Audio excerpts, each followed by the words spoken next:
cool, bro. Another thing I wanted to get into, we was touching on it at the beginning, but again, I'd like to just dive in a bit deeper, just as far as you got your lab set up and you're delving into dealing with, you know, the potency side of things, psilocybin potency in mushrooms. Why is that relevant to you, man? What you know, what birthed that? Why are you on that path now?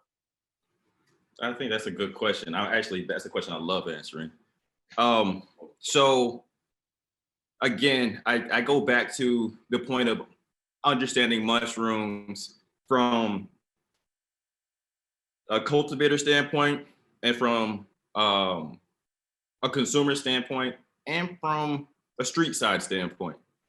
And so in having conversations just out here, not amongst scientists, but even with scientists, just having conversations with people in various aspects of the mushroom world, I kept having people find these hills that they wanted to die on around stupid or at least uninformed conversations. So what do I mean?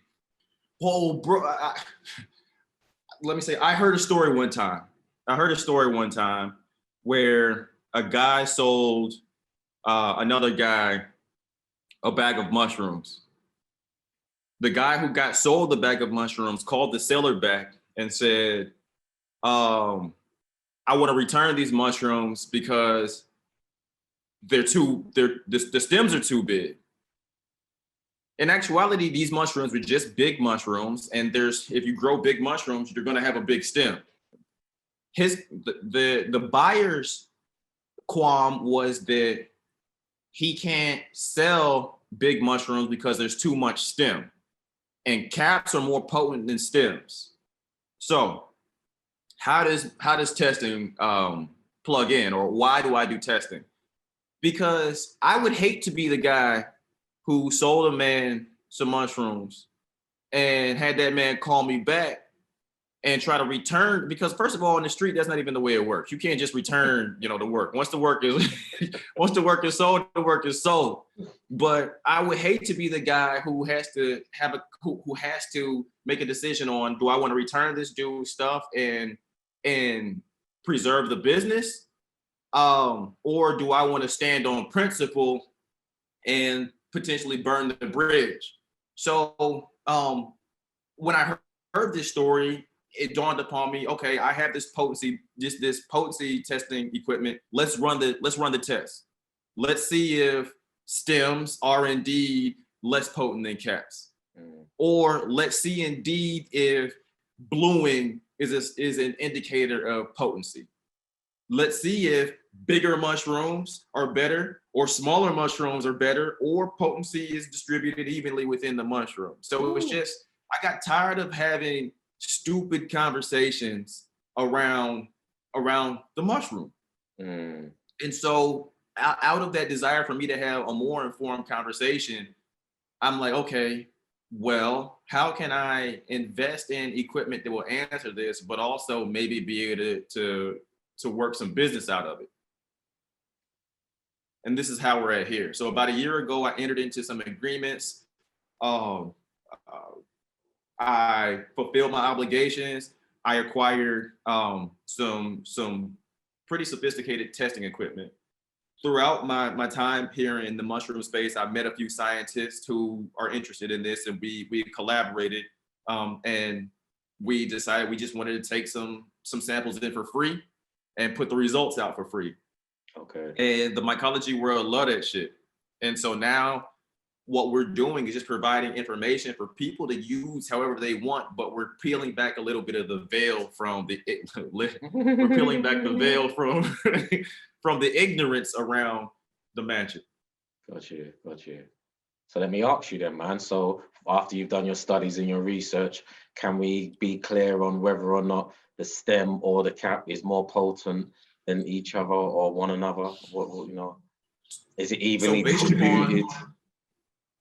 Based upon the last round, and I have my last set of test results. I have this study on my IG page, but our last results are, they say that stems are more potent than caps. And so now the conversation in the mushroom world is, well, why is that? I have theories. I think that my theory is because you draw all the nutrients up through the stem. And so you have the concentration in the body, just a theory.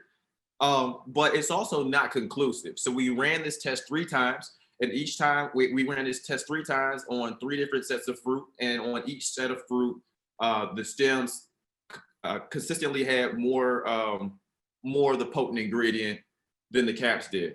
Right. The next step to follow this up is we're going to be teaming up with some reputable cannabis with a reputable cannabis testing company that wants to get into this mushroom field, but they can't really. We're teaming up with them because they have better equipment to do second-party validation, just so that the world knows that I'm just not some Negro toiling around and trying to be a fake scientist. Like this is real shit, you know? Got you. So I've got more on that then. So the bruising of the blue, the psilocybin, when it oxidizes, is that any indication of how potent the mushroom is? What is that? Don't know yet. I have not run that test yet. I haven't run that test. And have you run a test on the size of mushrooms, whether because they're bigger or not, it means they're more potent or not? Or are the smaller mushrooms stronger than the larger ones? So we ran a preliminary test the last time, and the initial results are saying that the smaller mushrooms are indeed more potent. And so this has been like kind of like a myth or an anecdote that's been floating around the mushroom community for quite some time. Like the little aborts are the potent ones. So in the Hyphae Cup that's coming up, we're actually going to run a specific dedicated test on, okay, are really, really big ones more potent than really, really small ones. And we're going to run 3 different sets, 3 different times, and we'll have a report for y'all. Nice. No, bro, I just really appreciate your efforts, man, and just breaking it down, as you said, as a brother just doing another test on Google's gone. Another test that I think that you'd be interested in, I'm sorry to interrupt, but I think that you'll appreciate this, is we're going to be running the substrate test. So does the substrate impact potency, and we're going to run it on, actually right now there's guys growing under these conditions, 100% manure, 50-50, 100% coir. I don't care how you nutritionalize it, but we want to see is there any trends in potency in terms of the different growing mediums? Got you. Yeah, man. Cool, man. Nice. And eventually this will come out conclusive. And will you be the author of this study, this research? Will you get credit for initiating this? So that's my problem. Being a guy that moves around in the world the way I move around, I'm a visionary. I'm a visionary. I'm a hustler in a good way, but oftentimes my business has loose ends. And so it's undeniable that these are Hyphae reports, and the people who we partner with are serious people who are probably going to want to put reports out, and my name will be included. But the way that we're doing this, another one of my goals is just to publicly free source all this information, because the best hedge that I can see against big business coming in, taking this whole thing away, is having a whole bunch of little people able to move around with information and experience. It's right now I see this gray space that we have here in Oakland as a runway, and it ain't gonna be here long, and it's a short runway, and we got to make the best of it. So, yeah. All right, no, cool, man. I appreciate that. I just think, as we know, we spread the spores, we make these mycelium connections, and like everywhere I go, everybody knows Terence McKenna, everybody knows Paul Stamets' name, and there's people on the ground that are putting in work, laying down foundations, adding bricks, and we need to be recognized as well, man, not for ego's sake, but just for history's sake, you know what I'm saying, and just knowing who pioneered some stuff. And it's only now we find out who invented the traffic lights, and all these different inventions that we was like, oh shit, it was a brother, it was a sister involved in these things. In the mycological world, I guess it's like, as taboo to see people like us that are really interested in this stuff, not just as the dealers, as we're often seen to be, presented as when it comes to drugs, as a full stop. We're scientists, even if we're from the streets, there's definitely a scientific element and interest in this field. So I think it's important that gets documented and represented well as well, man. So yes, I'll just keep up that good work there, bro. So it's very, for me, it's very intentional that not only do they see people that look like us, but people kind of that move like us. And it's not to say that like You know, being Black is one way or another, but like, for me, I am as normal. I think that I'm outstanding in the way that I think, but in the way that I move around the world, I'm just like anybody else. You know, I listen to my rap music, I smoke my little tree, but we're still able to really bend the paradigm on what people think when they think about industry leaders in this space. And please believe I'm gonna make these people give me my flowers. If we pull this off, they're gonna give me my fucking flowers. Yeah, man. That's what it's about. That's what it's about. So I have an additional interest. Obviously, all right, so yes, I'm gonna go there before I go there then. So we both shared on an online platform recently the Afro psychedelia that was pulled together by the Sabina Project. So I wanted to go into the subject that you was covering on there, but then at the same time, what's the climate? There's a lot going on in the States, like Afro psychedelia. What do you know, even that, just the term itself is letting you know that stuff is going down. So what is the current climate in the States with our people and psychedelic as a whole? I saw on our, on the page itself, you had yourself, there was myself, there was like at least a dozen other people speaking and presenting from all different persuasions, people dealing with Cambo, people dealing with Bufo. It was like, it's going down. You know what I'm saying? It's going down. So what is going down, bro? What's going down? Before we get into what you was covering there, what you was talking about, what is going down over there, man? So before I even get into that, I want to just give the Sabina Project and Charlotte and everybody else who was involved their flowers. That the event was amazing. You know, because I'm planning this cup, I can see all the effort that it takes into pulling something off right. Their stuff was good. It was clean. It was organized. So just hat off to her and that leadership. If you haven't checked it out, you need to check it out. Afro Psychedelia with the Sabina Project. But they're Black people that are really doing it the right way. Really, really, really doing it the right way. So having that said, what's happening out here?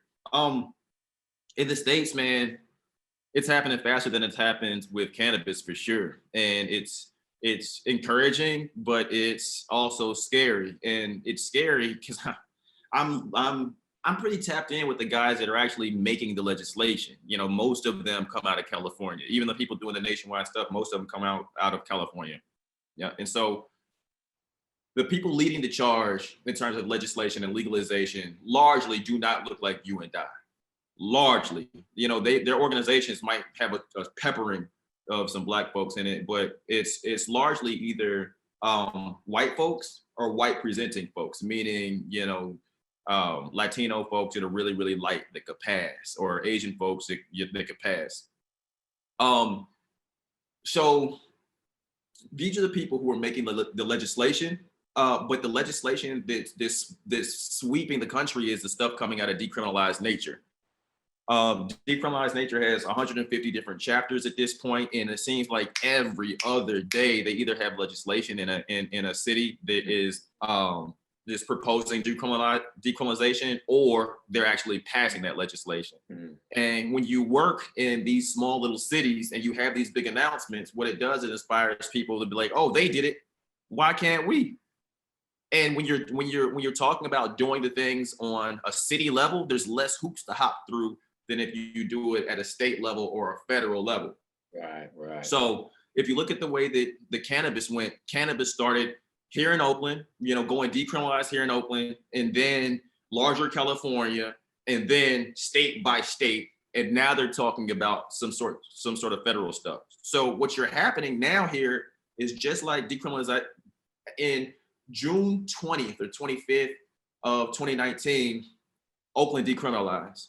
No, before that, Denver decriminalized, and then a month later, Oakland decriminalized.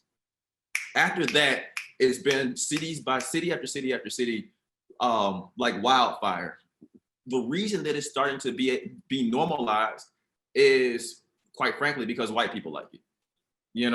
Moneyed white people, this is a thing that they like. White people like their drugs, but also white people are largely depressed. I don't know if you've noticed this, but they're largely depressed and largely pilled up dealing with their depression. And so when you find something that helps ward off and handle depression, they want it. Johns Hopkins really helped jumpstart the things here, but it's just being normalized. Like we talked about earlier, microdosing has helped opened the curiosity and opened the floodgates. The New York Times articles, Johns Hopkins, Stanford, New York University. These studies are helping people who ordinarily may be skeptical, but they're academics. It's making them accepted. And you know, if one soccer mom is microdosing and she tells the other soccer mom, then they're both going to try it. And then finally, I think it's punctuated by this larger push to decriminalize drugs and stop using incarceration as a means of punitive punishment. You know, we should be looking at ways to keep people out of jail as much as possible.